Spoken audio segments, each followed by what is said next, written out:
Há 84 anos existia uma época onde os artistas lançavam seus álbuns e divulgavam eles. E olha só que interessante, essa divulgação começava antes mesmo do disco sair, você acredita? Costumava ser assim, primeiro veio o anúncio do primeiro single, daí o single saía, o artista lançava o clipe, fazia várias performances em todo lugar, ia em programas de TV da entrevista, fotografava para revistas e uma série de outras ações promocionais. Em muitos casos, mas não sempre, esse mesmo ciclo se repetia quando o segundo single era anunciado.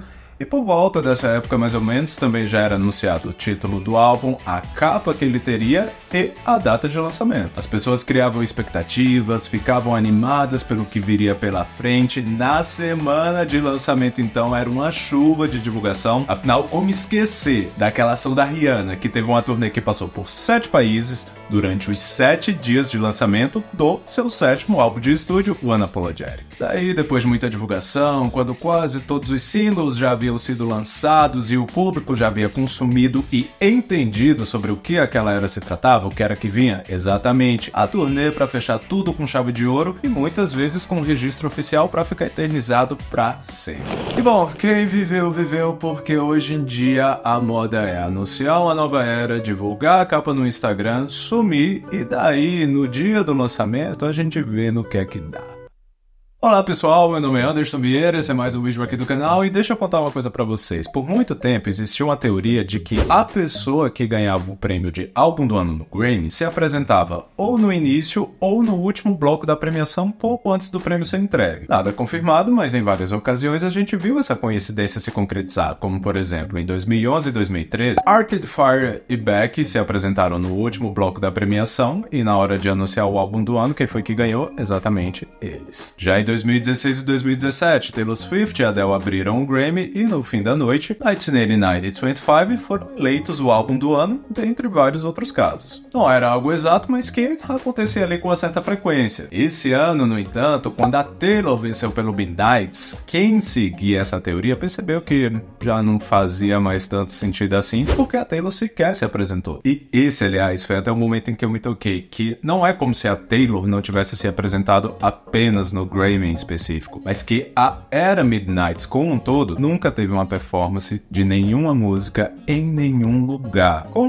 exceção da turnê. E sendo justo, isso não foi algo exclusivo dela, porque olhando para outros indicados, quem aí não lembra quando no ano passado, no auge de Flowers e no auge do Endless Summer Vacation, a pergunta que se fazia era: por onde que anda Miley Cyrus? A gata tava no auge da carreira dela e por meses ela simplesmente sumiu do mapa. Elas são, aliás, um ótimo exemplo para isso, porque com elas eu posso perguntar para vocês: qual foi o momento que mais te marcou ou que mais você lembra da era Bangers? Muitos vão falar a performance no VMAs, outros podem falar a de Wrecking Ball no American Music Awards, porque nesse dia os vocais dela estavam perfeitos, viu? E ainda tinha aquela projeção do gatinho que quebrava tudo. Enfim, essa foi uma era muito bem trabalhada, com vários momentos que ficaram marcados aí na memória de quem acompanhou, assim como outras da Miley também, né? Porque pouco tempo atrás mesmo, ela recriando o clipe de Wrecking Ball na performance de Midnight Sky, não vi nem mesmo o que dizer, né? Mas agora já da Taylor Swift, se eu perguntar pra vocês qual foi a sua performance favorita da era 1989, foram tantas, né, que alguns podem citar a própria de Out of the Woods no Grammy, teve aquela enorme, né, de Shake It Off no VMAs, Style no Victoria's Secret, dentre tantas outras. Mas agora vamos aqui pro agora. Se eu perguntar pra vocês qual foi o momento mais marcante da era The Total Reports Department até agora ou da era Endless Summer Vacation, vocês percebem que a gente não tem uma memória, não tem um visual, não tem algo concreto pra se lembrar além do álbum em si ou um clipe? As eras Cowboy Carter e Renaissance da Beyoncé, o que a gente vai ter pra lembrar delas? Porque a Miley e a Taylor pelo menos lançaram clipes, né? A Beyoncé nem isso. O que a gente vai ter pra lembrar daqui uns 5 ou 10 anos dessas duas eras? Porque, gente, a gente tá em 2024 e até hoje eu ainda abro o meu YouTube pra ver as performances da era 4, principalmente as de Run the World. Teve aquela do Billboard com o projetor, teve aquela da, acho que foi na Oprah, com ela entregando os diplomas pras bailarinas. Vocês estão entendendo? E assim, nesse primeiro momento eu tô citando pessoas específicas pra ficar mais fácil de contextualizar, pra gente chegar mais rápido no X da questão. Mas, quando se junta todos esses grandes nomes seguindo por esse caminho, meio que se cria esse novo normal onde nada acontece. Tudo tem os seus dois lados da moeda e eu acho que a partir de agora a gente já pode adentrar no que foi levando a gente para esse momento atual. Quem viveu a era das divas pop indo nos programas matinais sabe que esse foi um momento único, tanto que esses registros circulam até hoje aí pela internet, né? Era Fergie dando estrelinha às 8 da manhã, era Nicki Minaj esquecendo a letra de Starships, era Kesha saindo da boate indo jogar glitter no sofá dos apresentadores, a Hilary Duff servindo a versão original do Go Girl, Give Us Nothing na performance de With Love, Lady Gaga começando o dia saltando de uma tirolesa no Central Park para divulgar o Born This Way. O fã de pop era servido diariamente, viu? Todos os dias com entretenimento de qualidade e não só lá no Twitter, esperando pra ver qual vai ser a atualização do Spotify pra ver os números do dia, sabe? Existia o fator imprevisibilidade, porque por mais que houvesse ensaios, no ao vivo tudo pode acontecer. Uma música poderia até não ir bem nas paradas, mas ainda assim ela ia ficar marcada pra sempre na cultura pop por causa de uma performance que as pessoas lembram até hoje. Divas pop se apresentando em programas matinais. Isso era um capítulo à parte, até porque essas performances eram as mais espontâneas, sem tantos protocolos, eram as mais divertidas na maioria das vezes, e aquilo, algumas delas a gente julga e ri hoje em dia, mas pra estar ali de pé tão cedo é porque, elas eram dedicadas, 2, elas certamente tinham uma ótima noite de sono. Algo que, aliás, eu também não abro mão. Vou até aproveitar aqui para dar uma dica de como você pode ter uma noite digna de uma diva pop. Só quem tem a certeza de que tem um ótimo produto consegue oferecer um bom prazo de garantia, e no caso da Ema Colchões, esse prazo é de 10 anos, com a opção de 100 noites de uso de teste. Tempo suficiente para você ter certeza de que investir em uma ótima compra. Fala aí. Tô aqui com o colchão Ema Premium Hybrid, que vem com 5 camadas de conforto extra, suporte ortopédico para coluna, capa impermeável e removível, super fácil de lavar, o que pra mim é um grande diferencial, porque fala aí, se um dos maiores prazeres da vida não é deitar numa cama limpinha e cheirosinha, mas higienizar um colchão nem sempre é uma tarefa fácil, né? Agora o mais absurdo de tudo pra mim, a tecnologia de bloqueio de movimento, que caso você divida o sono com alguém, ela nem percebe quando você se mexe. No meu caso aqui, eu não quero comentários sobre isso, hein? Eu testei de uma outra forma, e se esse copo não caiu enquanto eu me imagino aqui na minha performance no VMAs, é porque o negócio é bom mesmo. Outra coisa que eu recebi da Ema foi essa cama belíssima, que eu achei total aesthetic, um charme, e apesar das minhas habilidades com ferramentas ser um pouco limitada, tudo foi tão facinho que eu consegui montar sozinho em 20 minutinhos. Tenho muita coisa ainda pra testar, mas já tô muito impressionado logo de cara. Vou trazer mais atualizações logo em breve, mas se você não quiser perder os preços especiais que estão rolando nesse momento no site, já aproveita logo. E olha só, usando meu cupom ANVieira10 você ainda tem mais 10% de desconto. Mas atenção pra data em que esse vídeo tá sendo publicado pra não vir me cobrar depois, hein?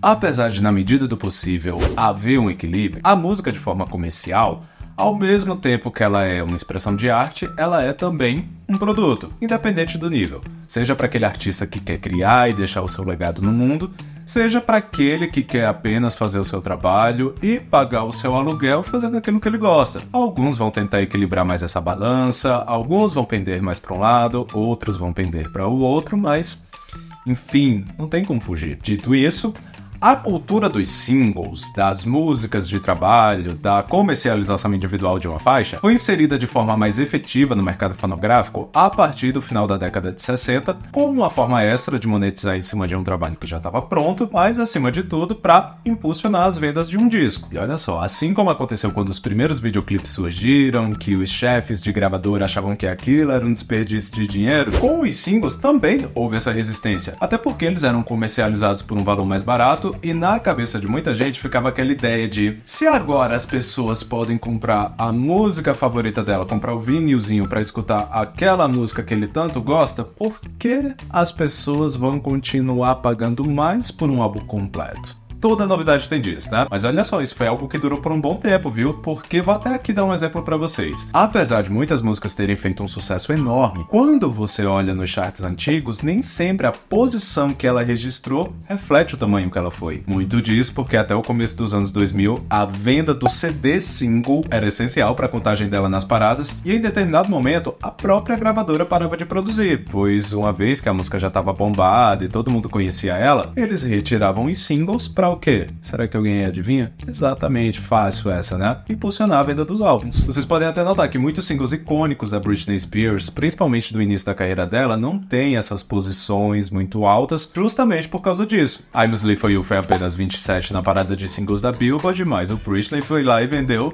10 milhões de cópias. Outro exemplo, uma das músicas mais famosas do No Doubt é facilmente Don't Speak, e justamente essa música nunca nem entrou no Hot 100 da Billboard. Se você for olhar o histórico do No Doubt na Billboard, você vai achar que essa música nunca foi nem assim, nunca nem tocou em nenhum lugar. A resposta pra isso eu acho que vocês já sabem, porque a gravadora nem chegou a produzir CD single justamente para que o álbum fosse a única opção. Eu sei que para alguns isso pode parecer estranho, mas era exatamente assim que as coisas funcionavam, viu? Sem contar que a divulgação na época era feita com a música tocando nas rádios, o No Doubt ainda em todos os programas de TV possíveis ao redor do mundo. Para ser conhecido mundialmente, a pessoa tinha que realmente, de país em país, participar dos programas locais. Quanto mais famoso e mais sucesso a pessoa fazia, mais disputada ela era. Então, por mais que a música não estivesse lá subindo nas paradas, a era como um todo era muito bem arquitetada. E graças ao YouTube, que é hoje quase que uma máquina do tempo para esses casos, né, a gente consegue ter uma noção do tanto de registro que uma divulgação de um álbum costumava ter. Se você fosse fã de um artista, você já ia estar muito bem servido. Se você fosse fã de um gênero musical, você já ia ter um universo de entretenimento. Mas, se você fosse fã de música no geral, eu consigo ver a sua mãe mandando você sair de frente da TV onde você passava o dia inteiro assistindo MTV, ou do computador onde você ficava baixando as coisas, ou então até da Lan House, onde qualquer R$2 que você pegasse, você ia lá passar uma hora onde em uma aba estava aberto o MSN, na outra o Orkut e na outra o YouTube. Tô mentindo?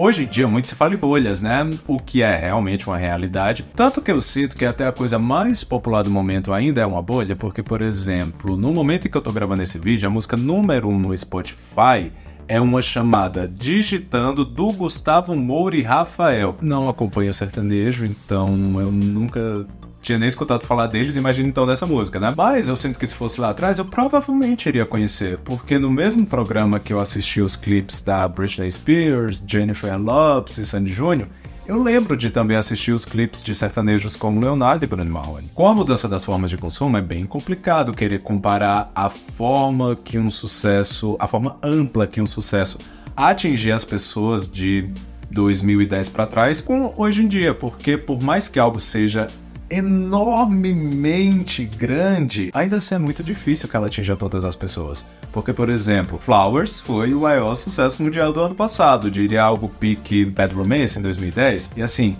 era muito difícil você esbarrar com alguém em 2010 que não conhecesse Bad Romance. Mas, por outro lado, eu acho até fácil imaginar que num show do... como é o nome deles? Gustavo Moura e Rafael, você encontra alguém que nunca tenha escutado Flowers, que nem saiba que música é essa, porque aí entra até o rolê do música internacional, pessoas que nem escutam música de fora. Tipo, entende que não é sobre o quão grande Flowers ou Digitando são, mas sobre quem curte uma ou outra não é mais tão facilmente exposto à outra. Não tem mais uma Sabrina Parlatore apresentando um top 10 de clipes onde as duas iriam ser exibidas, sabe? Relembrada em quem também apareceu nas 10 primeiras posições. Em 10º lugar estava Vanessa Camargo com Apaixonada por Você. Na 9ª posição apareceu o Destiny's Child com Survivor. A dupla Sandy Júnior marcou presença na 8ª posição com a estreia de Enrosca. No posto 7 da semana apareceu a Ana Carolina com Quem de Nós Dois. Enquanto isso, o Belo ficou em 6º lugar com Quem Será. Depois veio o KLB em 5º com Estou em Suas Mãos. A 4ª posição da semana foi da Britney Spears com Don't Let Me Be The Last to Know. Levando a medalha de bronze teve o Daniel com Seus Beijos. Já na 2ª posição a gente curtiu os Backstreet Boys com More Than That. E atenção, a 1ª posição é... Tanto que nessa dinâmica atual eu também consigo imaginar um fã da Taylor Swift que nunca tem escutado Painted All Red da Doja Cat, assim como um fã da Doja Cat que nunca tem escutado Fortnite da Taylor Swift, mesmo as duas músicas tendo sido número 1. Em outros tempos, para um fã ver o clipe ou ver a música de uma ou outra, ele teria que assistir o mesmo programa de TV ou ouvir a mesma rádio. As duas provavelmente iriam estar se apresentando nas mesmas premiações e tudo mais. Porém, hoje em dia é muito mais fácil e até mesmo mais cômodo cada um ficar ali na sua. Os tempos mudam, né? A gente pode até sentir falta de como a cultura pop costumava funcionar, mas é aqui que a gente chega em um outro ponto que eu imagino que já tenha pincelado aí na cabeça de alguns, que é: será que esses formatos seriam realmente efetivos hoje em dia?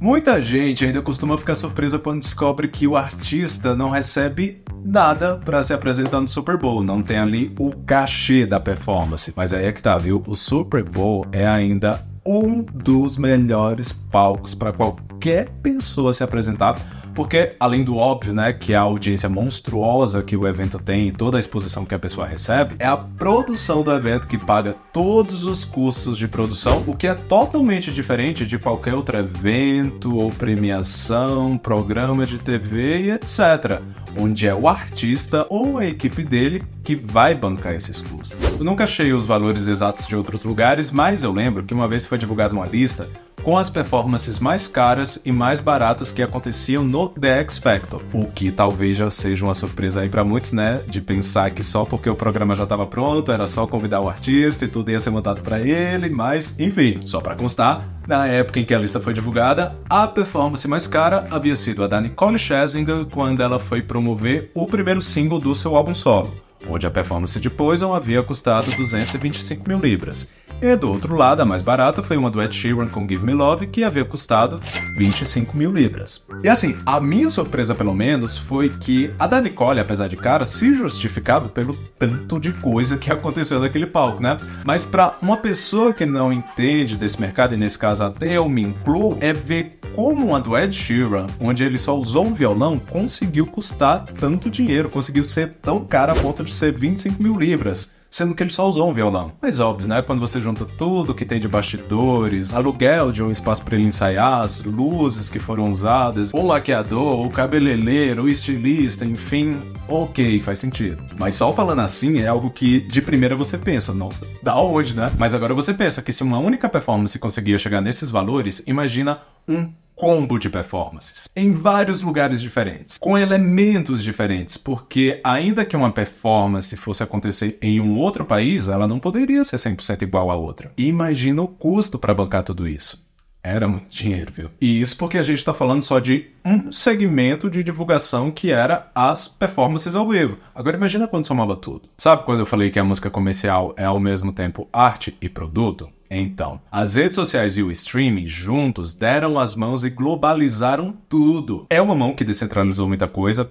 Para um artista fazer uma turnê de divulgação global, colocar ele em todos os programas e tudo mais, ele precisava de uma gravadora que, com seus contatos, abriam essas portas. Óbvio que hoje em dia isso ainda existe, é muito forte. Pega um artista que não tem 50, 100 mil reais para a gravação de uma música que demanda estúdio, que demanda ensaio fotográfico, clipe, figurinos, salário de bailarinos e tudo mais. É a gravadora que ainda vai lá e faz esse investimento, mas ainda assim, toda hora pipoca alguém que sozinho ainda assim conseguiu chegar lá. Se vai se manter depois do primeiro viral, depois do primeiro hit, aí já é uma outra história, mas chegou lá. E esse é, sem dúvidas, um grande ponto positivo, mas que tem os seus efeitos colaterais.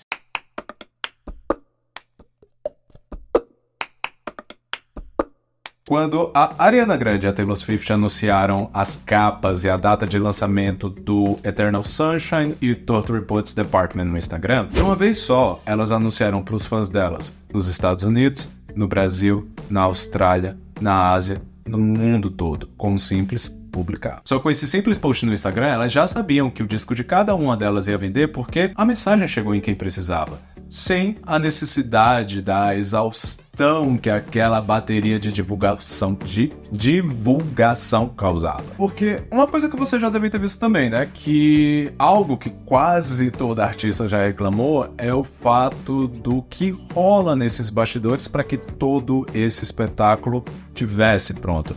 Alguns casos mais sérios que outros, já vi documentário de gente falando que só tinha direito a dormir 3 horas por dia, sem contar aqueles casos, né, de que a gente tava achando que a pessoa tava ganhando rios de dinheiro, tá montado na grana e tudo mais, E daí depois a gente descobria que o dinheiro realmente estava entrando, mas quem ficava rico de verdade era o empresário. Quem aí é fã de grupos como Buja e RBD sabe dessa história de trás pra frente, né? É inevitável que tudo tenha os dois lados da moeda, porque para cada ponto levantado nesse vídeo até agora, eu acho que dá para levantar uma linha onde é possível ver naquele mesmo ponto o lado positivo e naquele mesmo ponto uma linha onde a gente vai para o lado negativo. A soma de streaming e rede social, como a gente já citou, descentralizou o poder da mão de muita gente, sem contar o principal, que é o público, né? Quem aí gostaria de ter que voltar a consumir música tendo que comprar um CD ou download digital, seja da música ou do álbum?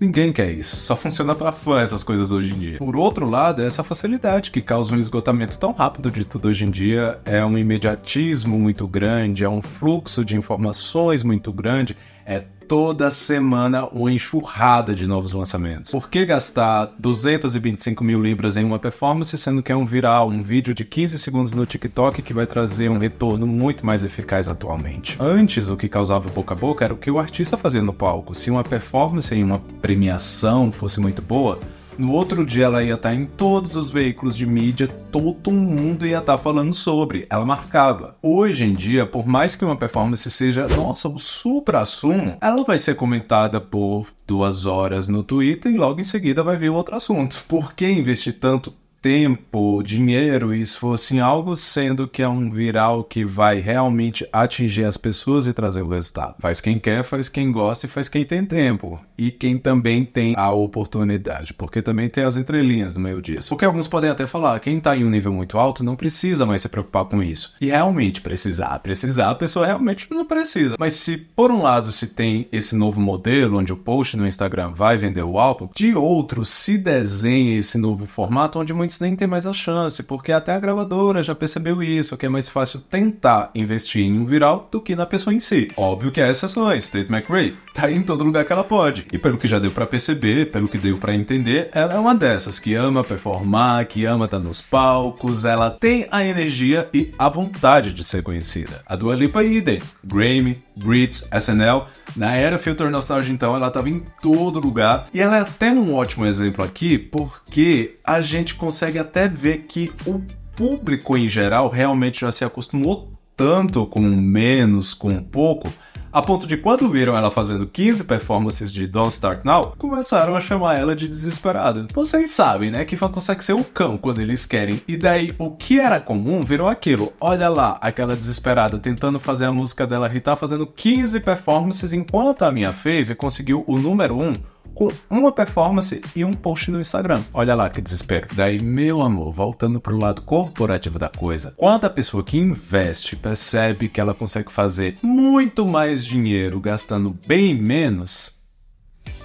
quase um caminho sem volta. Mas aquilo também, né, é necessário levar em consideração que, obviamente, nem toda regra se aplica a todos. Porque, por exemplo, pelo que eu vejo do Zen, ele é uma pessoa que não se sente muito confortável com performances ao vivo. Pra alguém como ele, nem que a gravadora quisesse impulsionar ele em programas de TV, premiações e tudo mais, cara, isso não ia funcionar, porque até onde eu vejo, eu acho que ele ia se sentir pressionado em fazer algo que ele não queria, o que antes era um problema também, né? Não é só ele não, tem muitas divas pop aí também que já falaram que não gostam, não se sentem confortáveis com performances ao vivo, com turnê e tudo mais. Eu acho que pra quem tem esse pensamento, esse novo formato como o mercado tá desenhado, funciona muito bem. A pessoa já não gostava, a gravadora já viu que não precisa fazer esse tipo de investimento, nossa, todo mundo fica feliz, né? Porém, já uma Tinashe, uma Bebe Rexha, por exemplo, eu tenho certeza que elas adorariam estar em todos os palcos possíveis, fazendo o máximo de performances que elas pudessem, mas aí entra o fator do pra que investir tanto dinheiro em um formato que não vai mais trazer o resultado e o número que a gente quer? Pra que uma gravadora vai pagar uma performance da Bebe Rexha lá no X Factor Austrália pra fazer a música subir? Sendo que em tempos de Spotify o que realmente importa é o número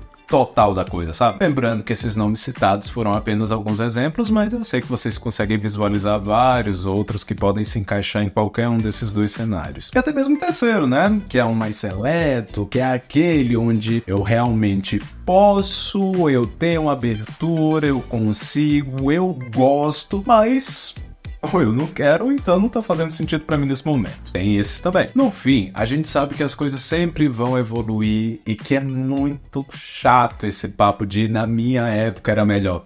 Mas eu fico muito curioso para ver como esse momento, esse atual, vai ser lembrado. Se vai ser disso que a gente vai sentir falta por mais para frente se tornar ainda mais escasso qualquer tipo de aparição, ou se vai ser lembrado como um momento onde as coisas deram uma baixa, mas depois encontraram um equilíbrio. Eu sei que é muito difícil imaginar as coisas dando um passo para trás, vamos dizer assim, a partir desse ponto que a gente tá agora, mas vamos lá, né? Não custa lembrar que no começo dos anos 90 se imaginava que a gente teria em 2024 carros voando e que os vinis deixariam de existir com a chegada dos CDs. Pula pra gente em 2024 e a gente ainda não tem nenhum carro voando. E olha só, o vinil sendo o formato que mais gera receita pro mercado fonográfico depois do streaming. Todos esses assuntos são muito subjetivos, não tô aqui querendo dar certeza de nada, mas qual a opinião de vocês sobre tudo isso que a gente falou hoje até aqui?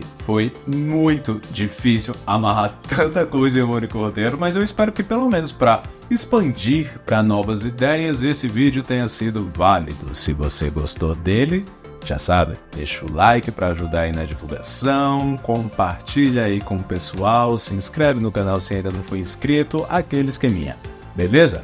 Por hoje é isso e vamos nessa.